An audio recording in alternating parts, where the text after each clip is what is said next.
Sa herë në javë duhet të bëni dush? Ja çfarë thonë ekspertët për këtë veprim të përditshëm. Shumica e njerëzve janë të fiksuar pas higjienës së tyre, ndaj edhe sa herë që kthehen nga puna, shëtitjet e rutinës ose ndonjë udhëtim drejtohen direkt te dushi. Ky është një veprim më së normal, por për një dilemë më të madhe që ka kaluar ndonjëherë në kokët tona është pyetja se sa shpesh duhet të bëjmë dush. Bërja e dushit çdo ditë mund të rrisë rrezikun e infeksioneve te njerëzit, paralajmërojnë ekspertët të cilët studiojnë lëkurën e njeriut.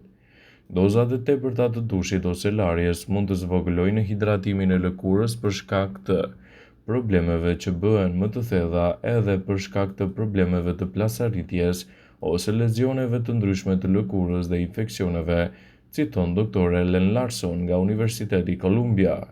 Larson shton se shumica e njerëzve lahen me besimin se do të zvogëlojnë rrezikun e sëmundjeve, por ekspertët këshillojnë të mos laheni më shumë se 4 herë në javë nëse nuk kryeni aktivitete dhe çdo ditë nëse merreni me palestër ose puna ju detyron të laheni.